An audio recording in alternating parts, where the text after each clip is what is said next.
What is up, everybody? Welcome back to the RC Dirt Oval podcast. Tonight, we're joined with the one and only owner of J Concepts and your current J Concepts Spring Dirt Oval Nationals 2019 40-plus winner, Jason Ruona, and that's a mouthful. How are you, buddy? Good. How are you? Man, I'm good. I'm good. We are sun shining, weather's good. Outdoor racing is in full swing. Dirt Oval is growing. People are paying attention, so I couldn't be any happier. Yeah, I mean, it's definitely one of the segments that people are looking at. And, when we talked before, we kind of talked about that type of thing. And Right. yeah, it's just nice to see. And I mean, I'm seeing sort of this a little bit everywhere, to be honest. People are kind of looking around and they're interested in trying some new things. Mm-hmm. People, they want to race RC, and it's, you can only do the same particular one for so long, I think. And right. If there's not a new class that enters that segment that kind of piques your interest, you kind of look around and try some things. And I don't think people really get tired of RC. They just kind of want to move around, and so it's good to see, I guess. Yeah, it gets a little stale, and I've talked to some of the major dirt oval chassis manufacturers, and they talk about how they have to put out new stuff every couple of years, or people will switch brands because a new brand, the other brand has something, and they just got to have new. So. Yep. Yeah, I mean, it seems I can't speak for off-road. I don't know if it's stagnant. That's what I hear, but it seems like the niche genres are definitely growing, and drag racing and monster trucks and all that's taken off, and scale with Associated jumping in so deep to that. I'm sure that's going to give it a little boost. So I'm happy. No question. I mean, it's, like you said, off-road racing, all these things just goes in peaks and valleys. Right. And, we've went through the years, nothing's really been as solid as 10 scale off-road racing. Sure. From 1984 till now. I mean, nothing's probably ever sold more vehicles and everything else, but it is a little stagnant right now. Mm-hmm. We've gotten so far along with the cars, and the tracks are getting very specialized. Right.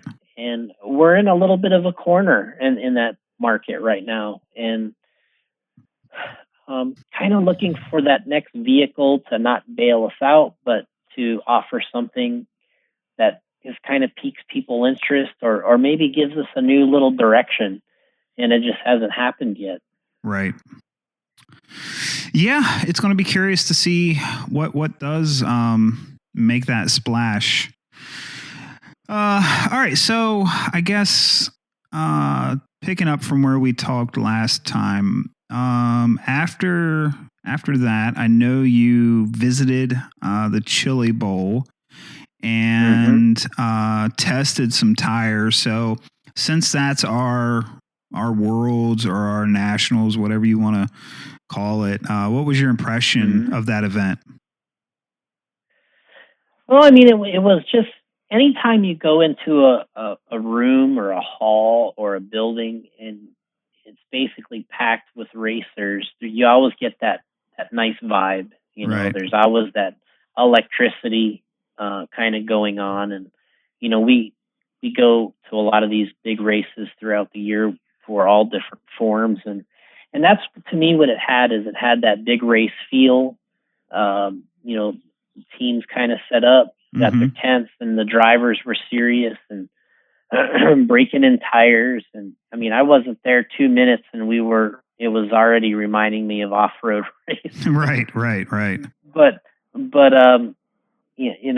and it's like people are already asking me tire questions, and I've been there 2 or 3 minutes. Sure. But honestly, I thought the track was really cool. The stuff that I really kind of picked up on, I thought was neat, was I liked where Scotty was announcing from. I Okay. liked the little pit lane Yep. underneath the driver's stand. I thought that was really cool. And, I kind of made a lot of notes while I was there about what I kind of thought was different, unique, or really kind of the things that it needed to have to Right. be successful. And those were the things that really kind of stuck out to me. The track, of course, was a pretty nice size. They have to resurface it Yeah. as often as they can. Um, you know, and that's a whole topic in itself. But it's we've gone through it for years and years in off-road racing. Right.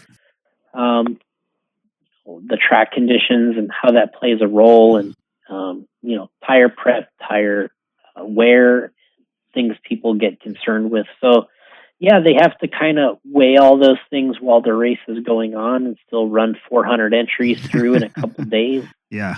Yeah. And it's not easy to do that. No. No. It's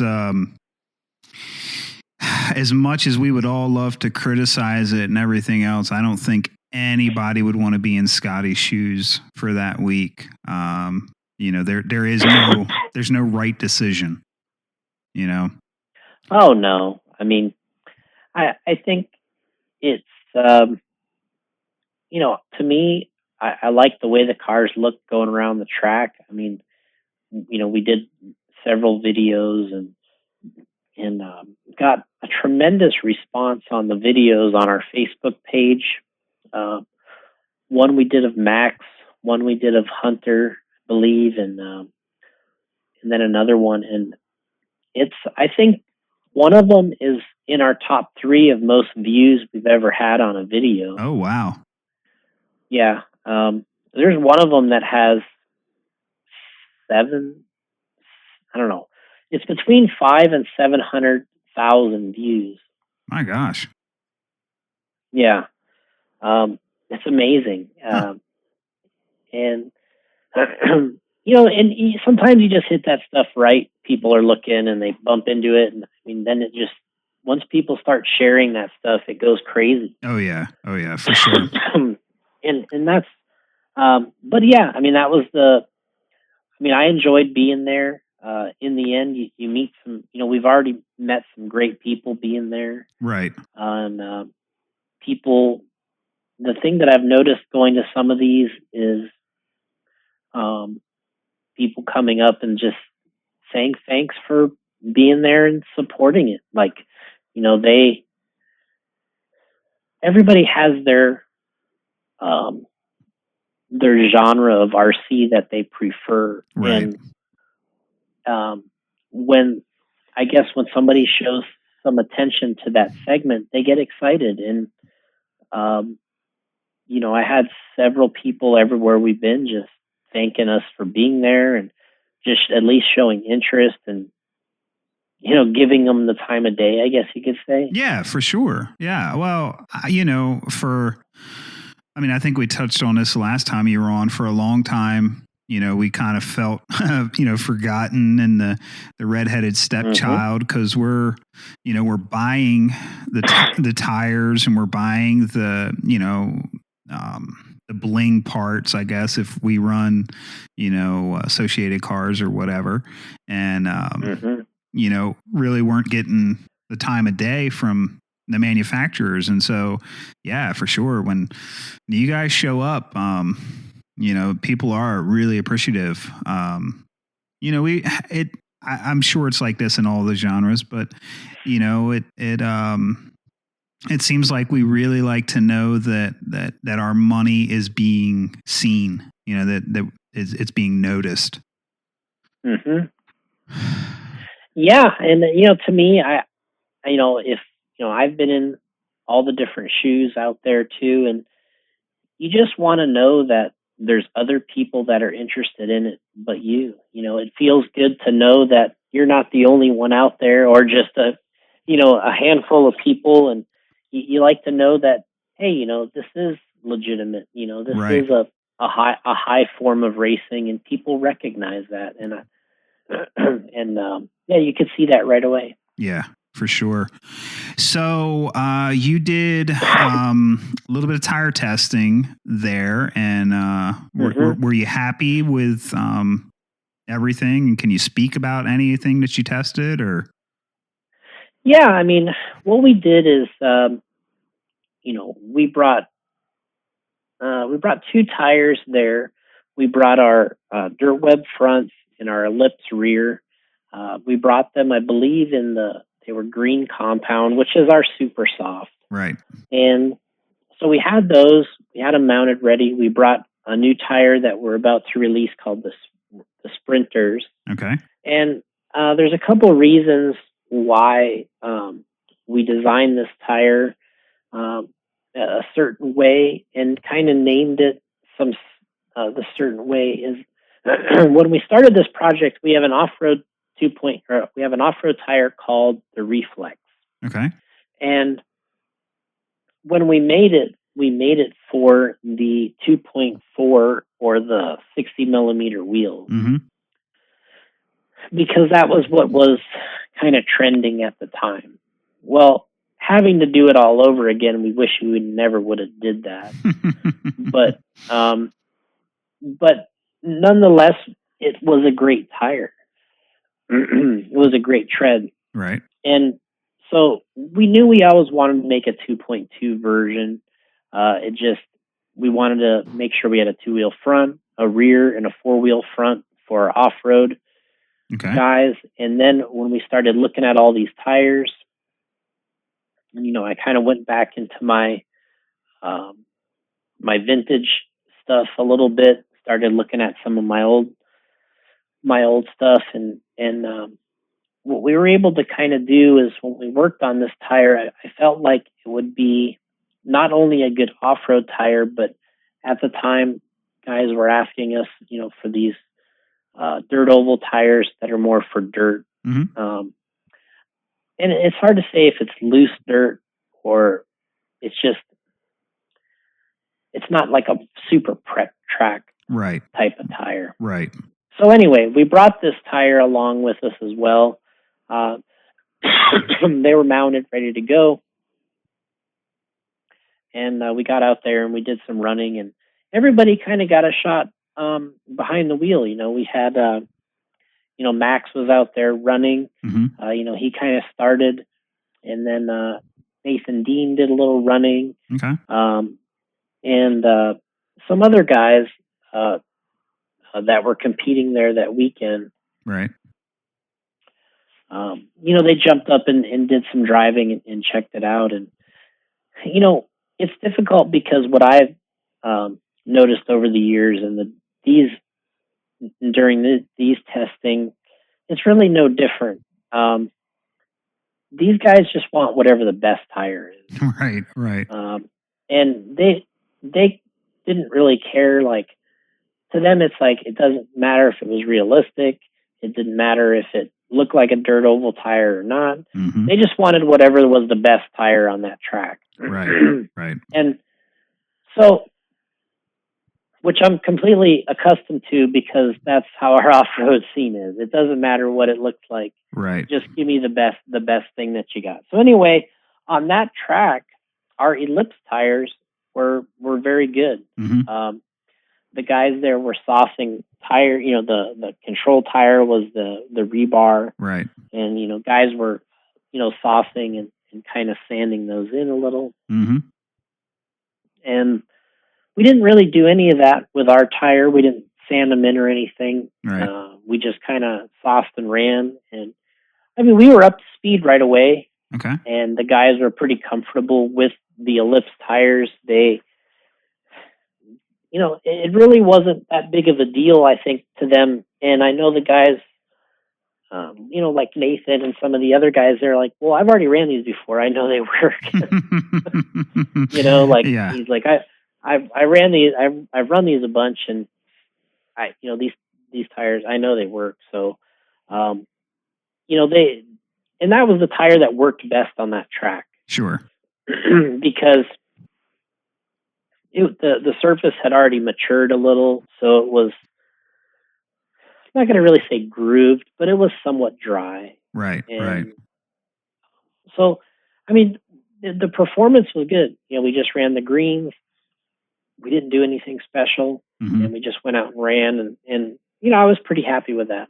Okay. And then we put on the Sprinter tire, which is more of a pin style tire. Right. I wouldn't consider it, kind of when I got there, I was thinking, oh, this is going to be the tire that I think will be cool. But then I saw the track and I was like, oh, this is, a little more, this is a little more suited to our ellipse tire. Right. So, but then we ran the Sprinters, and honestly, they actually worked pretty well also. Okay. I think it's a little taller tire because you add some pins on there. It's a little bit taller than the bar style tire, but right. Yeah, they wore in. Nice little angle on them real quick, and Max was going around pretty well with them right away. Okay. But they all are just like, well, if I have to pick, I'm gonna just pick the race tires and go with the ellipse. Sure. So from that standpoint, that worked. That went well, and I'm not going to say that it was kind of what I expected, but dealing with the racers, I felt like they were just after more performance than anything. Sure. Like, hey, just give me the tire that works the best. Right. And then they were happy. Right. All right. So, post Chili Bowl, I guess you decided, or had you already decided going into the Chili Bowl to jump in with bodies and such? We kind of already decided we were going to work on it. Right. We had already mocked up the flyer for the event we were going to do.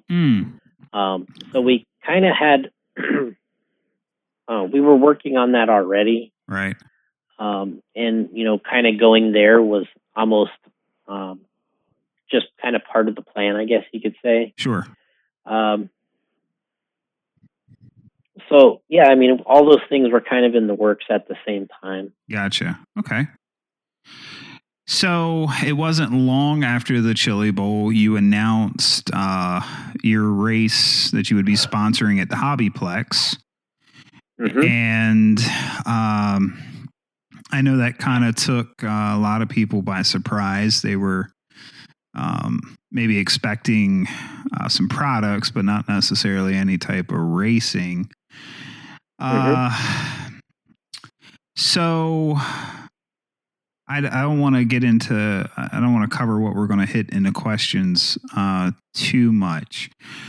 But of all the places where Dirt Oval is, why'd you go with Hobbyplex?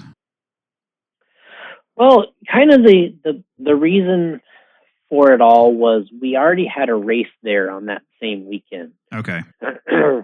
For the past maybe, I don't remember the first time I went there. It had to be like 2010 probably. Okay. We've had a race there called the 1/8 scale Spring Nationals.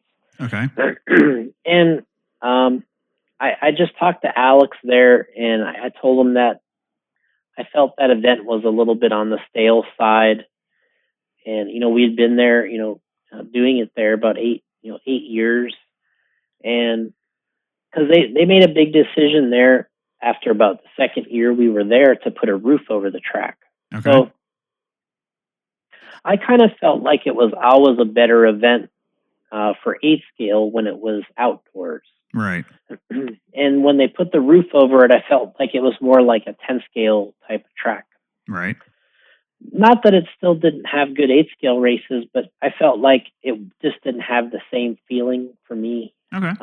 But anyway, so we had an event already on that weekend, and I had approached him about doing it as a dirt oval because I was like, I feel like, you guys dabble in this a little bit already. Yep. You have an area there, and I felt like, let's just try it. And I said, I don't have any expectations. And, I'm not really afraid to try it. And if you guys want to do it, let's do it. So, Okay. he was all for it. Like he said, he had already, they already have a little program they run for Dirt Oval, Mm-hmm. and of course it's once you start and you get into it, and people have 1,000 questions, and trying to, they want it to be on the weekend they want it to be, and Oh, they want it sure. to be the tire they want it to be, and it's just like, we have a lot of events, and it's nothing we haven't ever heard before. Right. Right. Everybody wants it to be on the weekend that's most convenient to them, using the equipment that's the most convenient to them, and then somewhere in, but you have to land somewhere in the middle, Yeah. and so the reason the weekend is because we were already racing on that weekend. That's the reason why we had it on that date, Right. and that's the reason for the location. We had a relationship there with Alex already, and he wasn't afraid to try it. Neither were we, so we were like, let's go for it, and that's kind of how that came about. Okay. Well, I know I know from the few people I spoke to that were there, they enjoyed themselves. And it's always such a gamble, your first time trying something, and I think if nothing else, the mass community saw that, you're serious, you're interested in this segment, and you're willing to put in the work for good products, and not just not in a physical product, but in events. And so, I mean, the people I spoke to were encouraged. They were upbeat about it. They were happy. It's never going to suit everybody. We just tried to schedule a point series at my local track, and about 8 of us were trying to hash out dates, and finally we all just threw our hands up in the air and was just like, just finally somebody pick dates, and who can make it can make it, and the ones that can't. It's just we'll never hit perfect dates, never hit perfect scenario. Yep. So I mean, it's always tough for me when somebody's like, well, I wish I could have come, but that's when my family vacation is, and if you guys would do this, and it's just like, we can't, like, you know what I mean? It's like, you guys are trying to plan 8 people, and it's almost impossible. Right, right. And it's, and that's just the way it is. I wish I could make every event I wanted to go to too. It's just sometimes it doesn't work. Sure. But there's no question that I think the date could be different. And I'm sure Alex and those guys are completely open to it. Yeah. That's just what we had already, and it made sense for us to go and try it. Yep. And I think, we had a small turnout, but I think in a lot of ways it was probably perfect, because it really gave us an idea of what to expect, and right away if anything, what needed to be different. And without bringing in, we didn't have any troublemakers there. Mm-hmm. We only had people that were, anybody that talked to me, they were pretty positive. Right. I had several of the people just thanking us for doing it and being there. And to me, when people say that stuff, it makes it worthwhile for me. We have that feeling when we do some of these monster truck events, and people just thank you for doing it and being there and supporting their favorite thing of RC. And to me, then it's all worth it. Right. Right.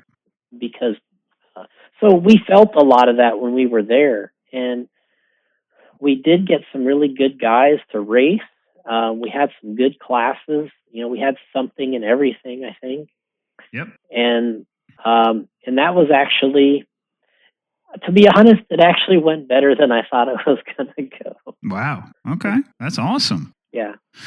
And I mean, this isn't your first rodeo, Jason. So, I mean, it won't come to a shock, to you. I was getting messages of, oh, I can't believe how few people turned out, and this, that, and the other.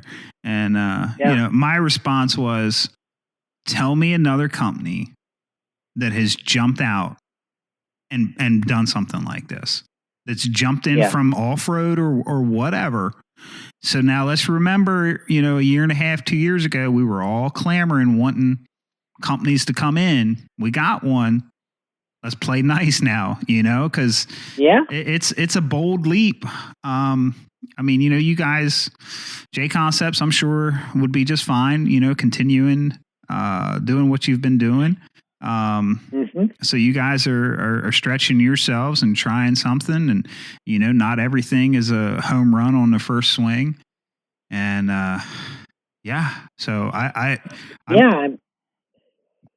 no, I'm You know, go ahead. just all the races we've done over the years, and there's none of them that you can't just start any of these things out of the blue and have an immediate cultural phenomena, right? Right. It has to start somewhere. Yep. And that's Alex and I talked about it, and he emailed me, and he's just like, oh man, I'm a little bit concerned, what's going to happen here. And I was like, you know what? I said, if we don't do it, we're never going to be able to start. Right. And we just have to do it. I said, Thomas and I are already flying in. We got our tickets. We got Max and his crew coming. I said, we got Kansas City guys. I'm like, you know what? Let's just run it. Yep. And I know we're going to learn a lot real quickly. And they really stepped up too. They built a nice track. What they did is they always use that corner down there of their space, and they enlarged it. They built a new driver stand with a pit lane. Oh yeah. And to be honest, I thought it was great. Like, it was exactly, I think, what we asked them to do and what we told people we wanted to have. Right. And that's all I could ask for. For sure. Yeah, I was stealing photos of the pit lane from that, sending to my track owner, going, "Okay, we got to build one of these because this is." We have a pit lane, but being able to have it like pull right up to your feet and pick up your car, yeah, that's awesome. It was, and those guys did a great job. Tim over there at the Plex, along with Alex, did I think a lot of the work. Another guy did a lot of rolling into the track, and of course, while we were there, once guys get kind of a handle on things, they're like, "Oh, I wish the track was bigger," and it's like, "Hey, that's not a problem." Right. There's no reason why we can't turn this thing the other way and run the track larger. And and Alex and those guys will definitely do it. And but I think it was a good start, and it allowed us to check out the surface and how that was going to work with the cars and the tires that we chose. And right. So a lot of testing there that kind of went pretty well, really. Good. All right. So 2 questions of my own before we get into all the questions that got sent in. You said following the race on some Facebook page that you found the dirt oval racing to kind of be relaxing, I think is what you said. And where the like off-road races are so short, those are a little more stressful. So when you say you found the oval to be a little more relaxing, is that relaxing compared to like a club race off road, or is that like relaxing to your days of like running the worlds and the?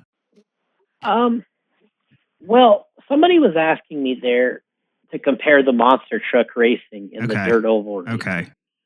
So, but there is really 3 things, if you're going to compare off-road racing to dirt oval, and then of course the monster trucks, which they're all different animals, right? Sure. what I was kind of referring to there was the monster trucks were those races are so short. They're 7 or 8 seconds long, Okay. depending on the track, and that's it. So they're a little nerve wracking because you only have a short amount of time to really to make something happen. Right. And then the dirt oval to me, it felt more comfortable and relaxing to me because um, the rolling starts I thought was kind of nice because I felt like you could kind of get in a little mini rhythm before the race actually starts, Okay. and um, and then I just felt like you were driving. You know, I didn't feel like there was like a lot of pressure or a lot of. I felt like it was kind of fun from that standpoint because you got the rolling start. You didn't have to worry about trying to come off the line from a dead stop, Okay. which a lot of times is kind of nerve wracking in itself. Okay. Because you don't know how the cars are going to react. Gotcha. So the rolling start was kind of nice. You get into a flow, and if people are somewhat playing nice on those couple laps, I think um, it goes okay. Yeah. Yeah, for sure. Okay, so my next question kind of ties back into this. Did you see Mike Garrison did a piece on Live RC about the rise in popularity in Dirt Oval? Did you see that piece that he did? I saw it, but I haven't read it yet. Okay. But I mean, I talked to him quite a bit. I kind of usually know what his takes are, but Yeah. you can go ahead. So one of the the comments with to me was where you really got to see a good cross section of people because it was a lot of the Live RC followers are off-road racers, and you had the guys of oh, it looks easy, or it's looks boring, and then you had the ones who had actually tried it and fell in love with it, and their spin was that in off-road, you might pass somebody 3-4 times at most in a whole race, where in oval every corner you're fighting positions and one bobble can drop you back from first to last. And did you get to experience any of that? And do you kind of see that as being what's kind of drawing some of the off-road guys over? Yeah. Yeah, I experienced a little bit of that. Right. And yeah, there's a lot of side by side racing. I guess that's what it is. Yeah. That's really what it comes down to is even on an off road race, depending on the size of the track, like you said, the amount of times you're side by side with somebody is, I mean, it's there, Right. but nowhere near as much as when you're running those shorter lap times like you are at oval. Mm-hmm. So I think I think the cars being so close to each other and sort of that anticipation of what you can do in that short amount of time is what people are kind of gravitating towards. Right. Yeah, I heard Tebow on, I don't remember which podcast it was now, but he was talking about when he first ran Dirt Oval, and he was having to try to pass a lap car, and the lap car wasn't conceding it, and he was like, man, why are they being so mean to me? And he's like, afterwards I talked to him and they were like, no, we're just racing, man. And he's like, we don't have that in off-road. And I know that's part of the enjoyment is every corner is a battle usually, and I do think that it's a good appeal. Yeah, and I mean the reason I think the off-road guys are liking it is because not only is it kind of fresh for them in a sense, but they're also having success at it, which you can never really discount that as being fun. Right, right. You know, there's a certain component there that makes that fun, but you kind of go back down. You can kind of go to your roots again, and you start from scratch and say, all right, I'm working on my setup and I'm working on my tire game, and then you get your power dialed in, and some of these things you get to revisit that maybe you're kind of like, you don't really do as much in off road anymore because you've already been down that road. Right.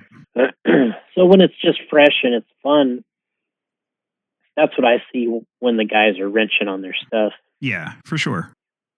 Yeah, and it's it's just part of the cycle, I think.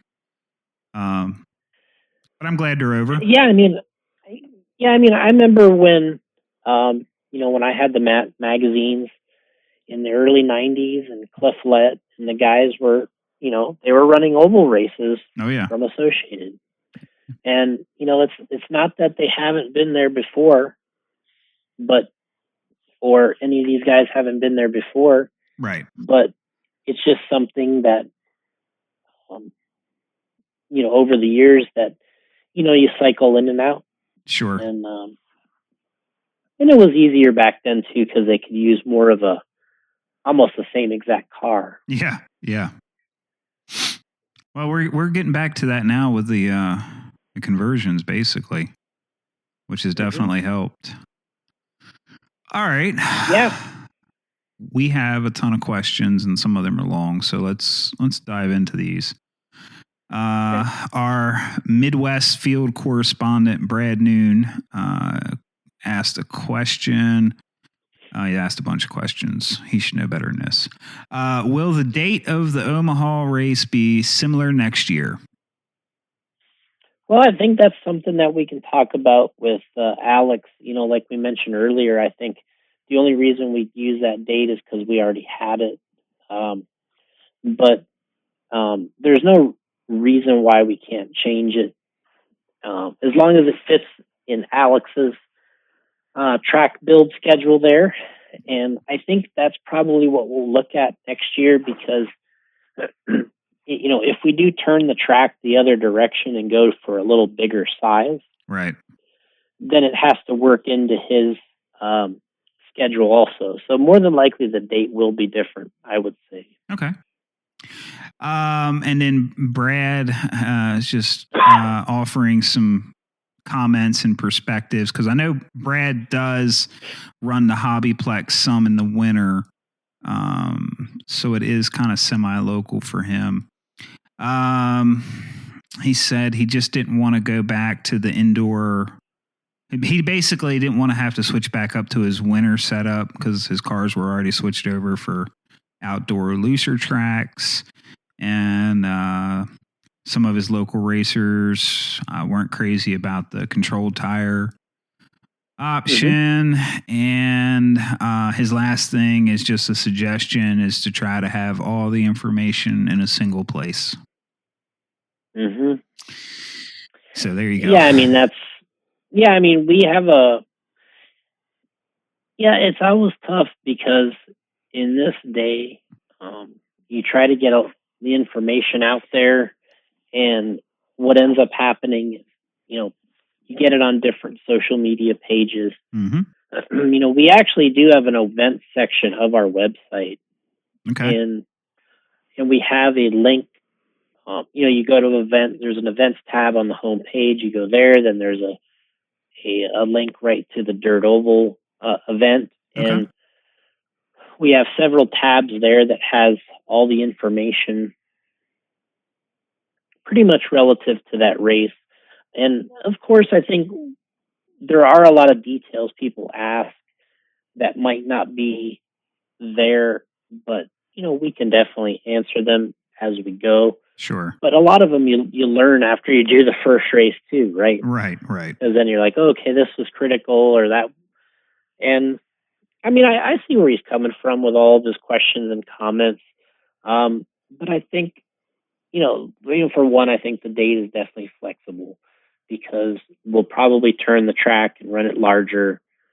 And we'll probably run a different date just um, because it is on a holiday weekend right now, and it always has been. Okay. But that's something that we can do. I mean, I think as far as switching over your car back and forth. I mean, to be honest, I don't really see that as a big deal. Um, I mean, you got to wrench on your stuff one way or another. Yeah. I mean, guys do this in all the forms of racing that I go to. You know, in off road, we go from carpet to AstroTurf to dirt. Right. To outdoor dirt. I mean, there's 4 or 5 conditions we have to be ready for. Yep. And even in monster trucks, they race on, it's dirt one weekend, carpet another. Yep. Asphalt, rocks, grass. I mean, it's kind of part of it. You just gotta, gear up and do it. I mean, that's part of it. Yeah, I know. We have some legitimate high bite tracks around us, and if they happen to be having a race in the summer that I just absolutely wanted to attend, I'd switch my car over. I mean, it's not the end of the world for me. Mm-hmm. All right.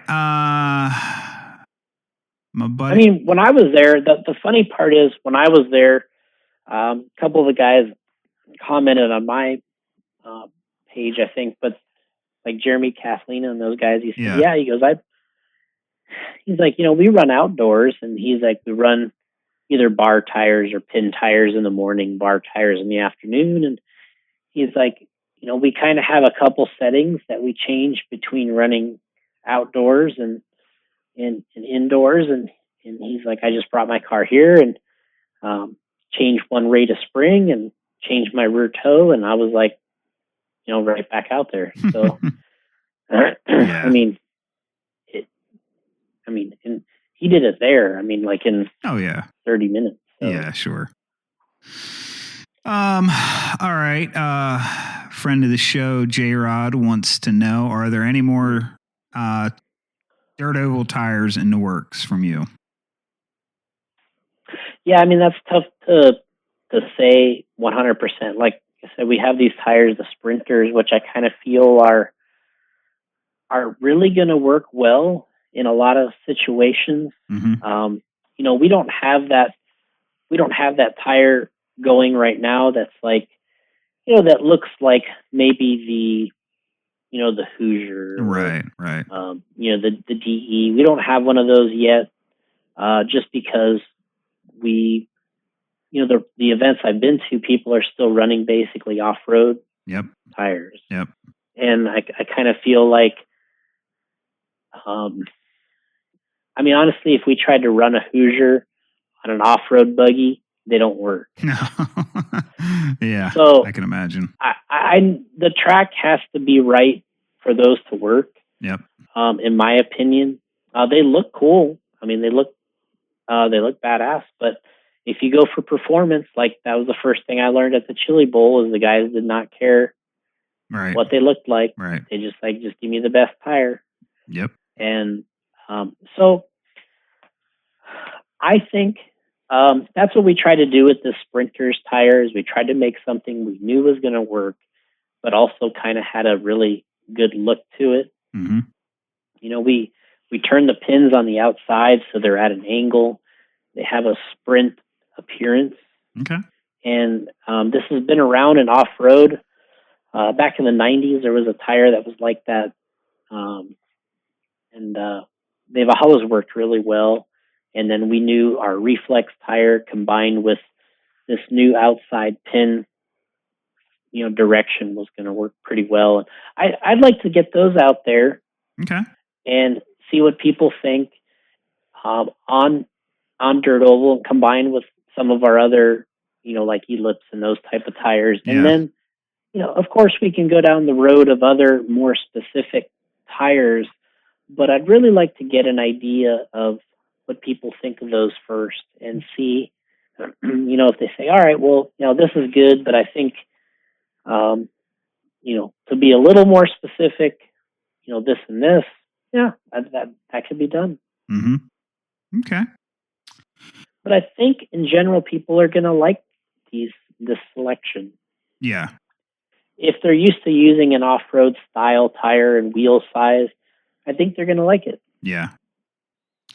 Well, it's what's been working. So, don't have to completely reinvent it. Mm-hmm. All right. Scooter Allison says, thanks for being accessible to the hobbyists and racers and investing back into the hobby. In your opinion, what are the biggest differences in setup when it comes to off-road dirt and dirt oval? Rear steer. Yeah. Yeah, I learned that right away. There was no replacement for getting that set up correctly. Oh, yeah. And kind of leading that car into the turns. Mm-hmm. With the rear end, I mean, there's no way you can replace that. No. You just don't have that in off-road racing because obviously you got to go both directions. But, right. Yeah, I mean, just setting that car like that in the dirt oval, and Jeremy Kathlina, grabbed the car we were driving. He's like, "Oh, you're not maxed out on the left yet." He's like, "Max that thing out." Right. And all of a sudden we're like, "Whoa, we got 2 more tenths. We're almost in the game." Oh, that's awesome. So, yeah, there was definitely no replacement for that, and that's probably the hugest difference I noticed. We messed with the wings and all that type of stuff, but yeah, when you change the rear toe, I mean that was huge. Oh, for sure, and especially on the surface that you were on, that's where it's at. Yeah, I mean that's what Jeremy had said to us. He's like, "Look, if we race outdoors, this is where we start. Mm-hmm. We go indoors, we go here," and yeah, I mean it was pretty cut and dry. I mean, felt pretty good with the people that were giving us some pointers and right. Set up help, and it was kind of fun from that standpoint, just paying attention and okay, yeah, we'll try this. Yeah. All right. Eric Gann wants to know what are the plans for J Concepts going into Dirt Oval? Bodies, chassis, tires, etc. What is the main focus going to be? I think what makes the most sense is what we normally do with the other is we just we do bodies, tires, and wheels. Little accessories here and there that maybe make sense or just kind of fun to have. But the tires and wheels and the bodies are appealing, and I think maybe we talked about this before, but I really like the street stock bodies because that's really an area I think we can be good at. Yep. Because of our licensing and different things we have, and our ability to turn that stuff around and make it look good. I think that's something we could be really strong in. Mm-hmm. You get a little bit more performance based as you get into, the late model bodies, and if you're going to get more into the sprint stuff or any of the others, they become more performance based and not so looks based, I guess you could say. Okay. Seems like the street stock stuff is kind of fun, and if it looks like a '78 Camaro, it's like people are happy. And in the other bodies are more difficult. It's more like the racing we're accustomed to, where it's very performance oriented. Sure.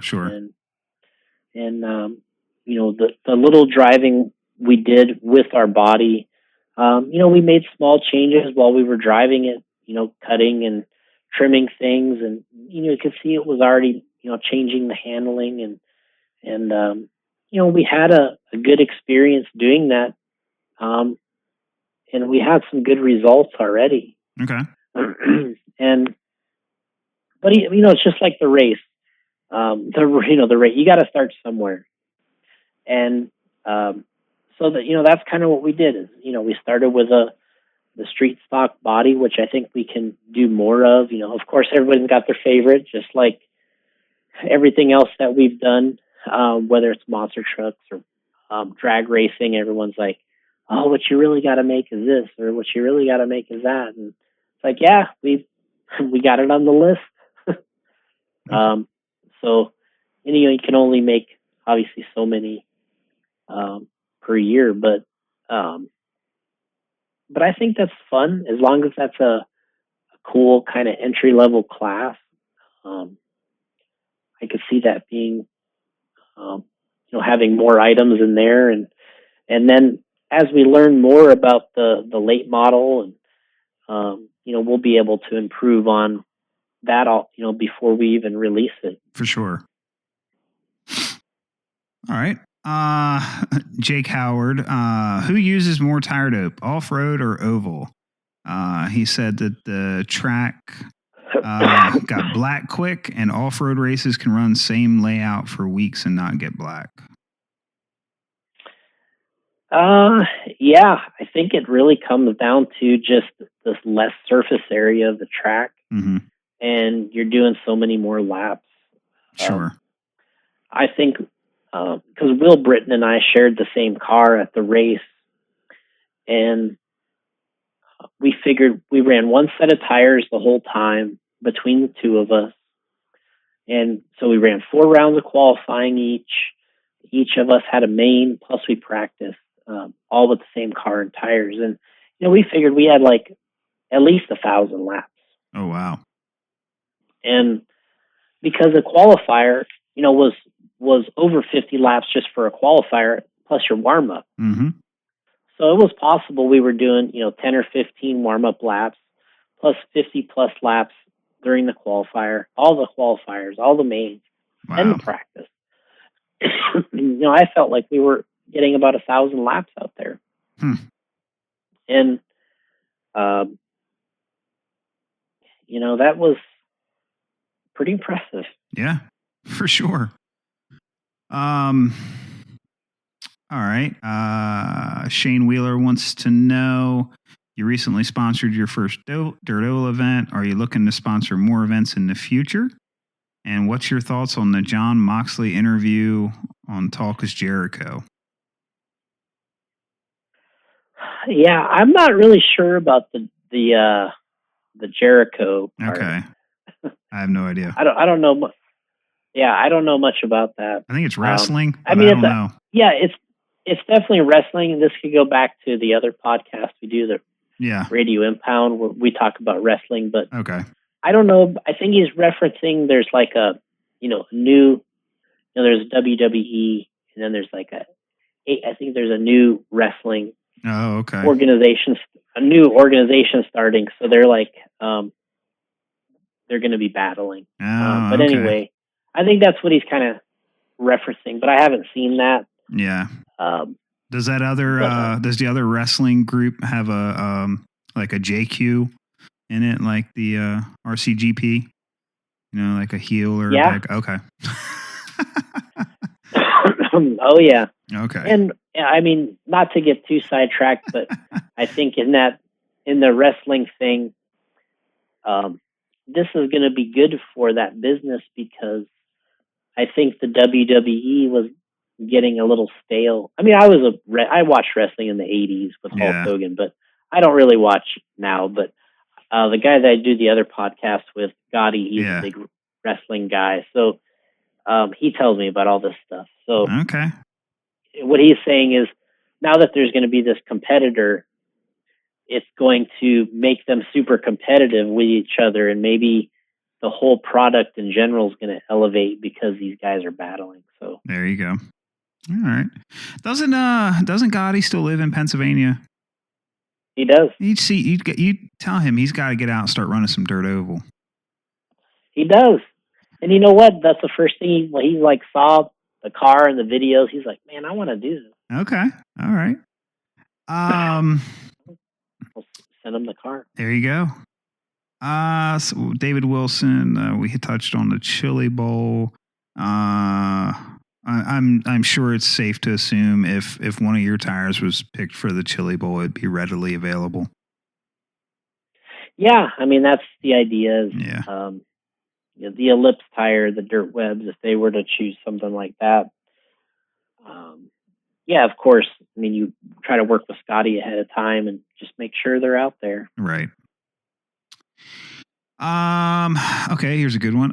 Jake Carter, does the new late model body, how does it fit compared to like the Protoform Nor'easter? Is it same width? Covers the tires good, I guess? Okay. Yeah, I mean, what we did is we actually, after the race, we had all three bodies out there because Max had them all, and we ran them all on the track at the same time. And Max had run different ones in qualifying and practice, and then we ran ours at the end. And what was funny is when we ran our body, I looked at the car and I pulled it up, and I'm looking underneath, and I'm like, I don't see any marks on the inside of this body. And because they're like, is it hitting anywhere? Is it hitting anywhere? I'm like, I don't see where it's touched it at all. Right. And it was just so strange because usually all these things hit somewhere. Oh yeah, for sure. And I'm looking at the inside of this body and still, fresh white paint everywhere. Right on. So, I mean, I cut it out on his car. Or actually, we had a display car, and cut it out, mounted it on there, and then he was kind of telling me, how he likes to mount the body. And I'm like, well, we got a cut line on here. I'm like, should I just go to the cut line? He's like, no. He's like, I like to take the tires off and then run a Sharpie on the bottom and basically keep doing that until the Sharpie doesn't leave a line. So okay. I'm like, all right. So I'm doing that, and he comes back over and he's like, so did you get it? And I'm like, yeah, but I just ended up right where the cut line was.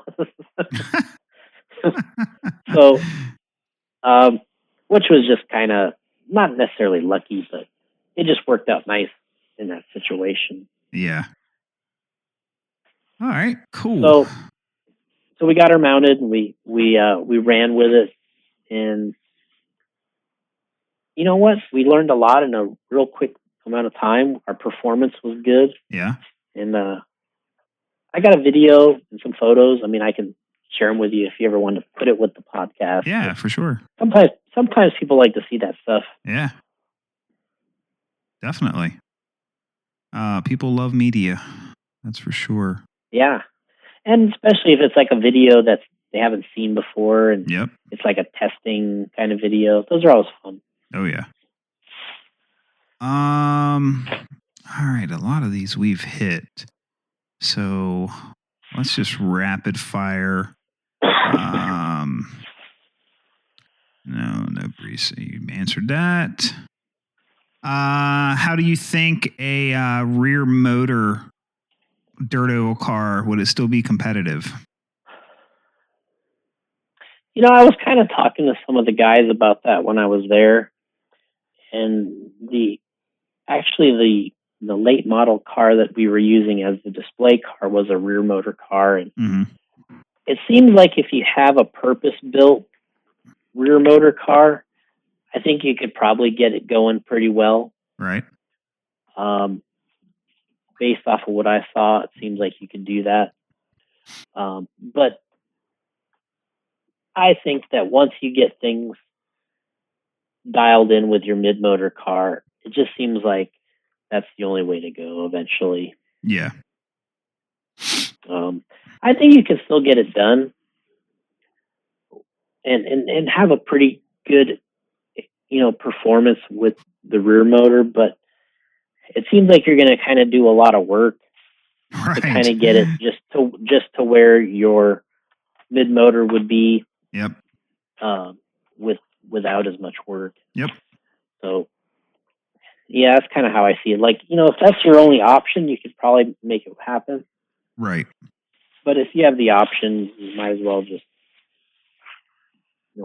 cut the cord. Yep. Go for it. Yeah. No, I agree with that. I think that's a good way to put it. All right. Brian wants to know, will you do a series race at the Ohio RC factory? You know their grip level. Yeah, I mean, they have a similar type of track. I think we have to decide. What we have to decide down, going down the road here is, are we wanting to do a full series like we have with the other races, or is this sort of a one race only? That's the thing that we have to decide. Yep. Because, and I think it's probably not something that's really in the cards for like next year. Right. But if we see some growth and see that people want to kind of travel to these, we would definitely do it. And it's not that these races are, just doing the races themselves. We like to have them at tracks or hobby stores because then they can kind of benefit from it. Yep. So, lots of people, or there's people that think that we do these race events because you can make money doing it. But, really, we're not really the ones making the money, Yeah. Sure, it's nice to go there and it not really cost us anything. Mm-hmm. But, it's like my time is all donated. Mm-hmm. It's like I don't get paid any different. Right. And, we have Thomas go, does the photos, the video. He works for us. Yep. We're paying him, and, we contribute things to the race. And, we still got hotels and plane flights. Yeah. And so for us, it's important that they're successful. One, people want to do them. Two, and then that there's something in it for the track, and you can build a relationship there. That's kind of why we do it. And if we see that, we'll definitely do more. Cool. Can't ask for any more than that. Yeah. Well, we managed to get through all the questions. And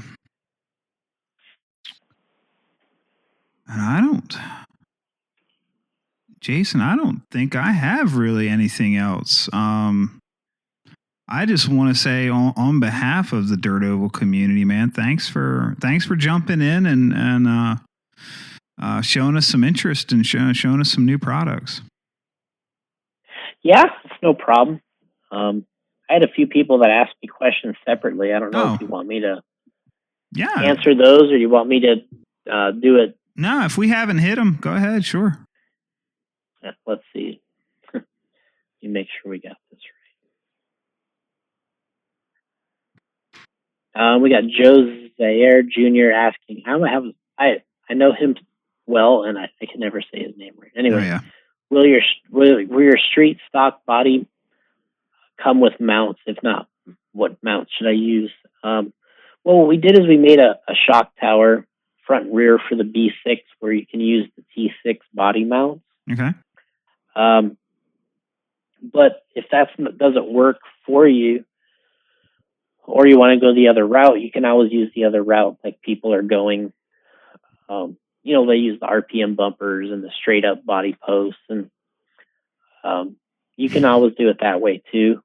But ours doesn't come with any mounts because of all that, because it's all so different. Does that make sense? Yep. All right. Tyler Keel posted a photo of the tires that he saw that I had on my car in the photo, and wondering what they were. And so we talked about those were the Sprinters. Okay. We have Dustin Spallone asking if we are going to do any more dirt oval events around Florida. So they actually have quite a few dirt oval tracks in Florida, and we've thought about it, but more than likely we'll probably support more on the club level. Maybe try to hit a couple things and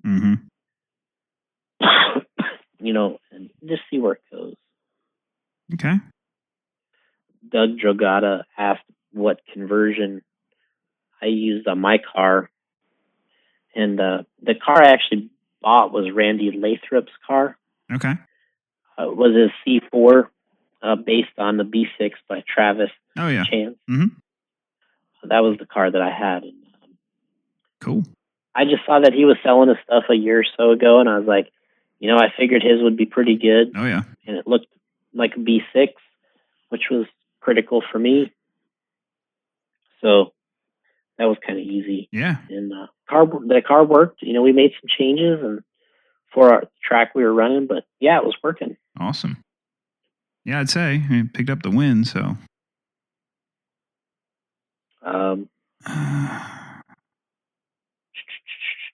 Couple.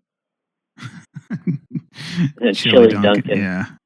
If you had to eliminate one dirt oval class, so it was never ran again, which class and why? I have no idea. I don't know. Do you have an opinion on that? If you had to eliminate one, it was never. Well, I'm going to say 8 scale late model, just because it's pretty much dead anyway. But they tore the tracks up, so no 8 scale cars on a 10 scale track. There you go. I'd have to say that's probably pretty popular. Yeah. Of an opinion, I guess we'd say. Yeah. Jeremy Kathlina, my favorite part of dirt oval compared to off road. I don't know, maybe just sort of a little bit more of it felt like there was a little more innocence going on. Okay. The scene in off road was kind of at its at its boiling point. Okay. On our side, so just a little more innocence, a little bit more people thanking and still liking to be they're just happy to be racing. Right. And I was pretty happy with that. And and then just anytime you're doing something new, it's always kind of fun because you just haven't been down that road before. Right. And then we got Cheech asking how my visit was to the Hall Brothers Racing Shop today. That was awesome. Okay. An epic event. Fred and I visited their shop, and these guys were feeding us, walking us through their shop, giving us birthday cake. Then they ran the real truck outside doing some testing. So we got the full show. Oh, all right. It's like we signed up for a private show today. Oh, wow. Can't beat that. Yeah. And then at the end, would you like to see the classes to use stock chassis to make it more affordable? I don't know. What's your take on that? I don't know. I think it's already pretty affordable. Yeah. I mean, you can buy a new Custom Works sprint car for $450, I think. Yeah. So it's what, $120 more than a new B61. Yeah, and I mean the whole thing is specific. Yeah, I don't know. I see guys all the time throw around $1,000 chassis, and those are so rare. I mean that's not the norm. So I don't think it's that expensive, and I think for specialized and what you're getting, the craftsmanship that goes into them, I don't think it's too expensive. I don't think stock chassis would really benefit much. Yeah, I mean, you kind of leave that to the street stock class, right? Yep. Let that be the entry level, the one you can run sort of a little bit of a body mount setup, and you just go rock it. Yep. And then the other ones get a little more technical, and like you said, when I was racing, looking at my car, I'm like, this isn't $1,000 chassis, right? And you could, like you said, if you bought the Custom Works one, it's not like you got to get any more high tech than that. No, my gosh, no.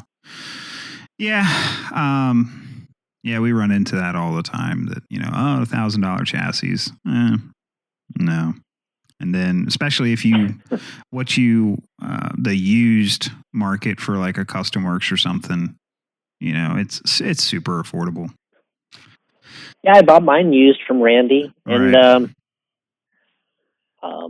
I forget what I paid for it, $400 or something. Right. And it was like I put electrical in, and we ran it. Yeah. Yeah. I mean, you can't go wrong with that. All right. That's it. Cool.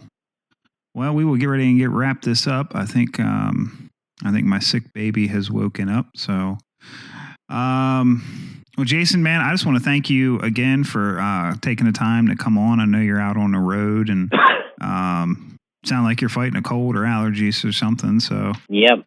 Yeah. Appreciate taking the time and again trying to jump into our segment and show some support. It means a lot. Yeah, I mean, I appreciate being on anytime. And if you got any questions, hit me up, or anybody out there got any questions, and we'll try to get them answered or find somebody that can answer them. There you go. And for those who don't know, you can find Jason at J Concepts Inc. on Facebook and jconcepts.net on the web. Is that correct? That's right. Boom. There you go. All right, Jason. Well, I am going to get ready myself and get ready to head to bed. So thanks again, man, and get some rest. And I hope you get feeling better and enjoy. Thank you. Enjoy Champaign, Illinois. I will. Thank you. All right, buddy. Have a good night. All right, you too. Yep. Bye. All right, guys, as always, just want to say thanks to all the listeners. Hope you enjoyed it. Jason's always got a ton of insight. I think we could have talked with him all night long. Thanks for all your questions. Thanks to all of our sponsors, GFRP, Papa Willie's, Tiki Bodies and Wraps, Tekin, Proline, Punched RC. Hopefully they got everybody covered. Oh, MKS Servos, of course. And guys, until next time, that's a wrap.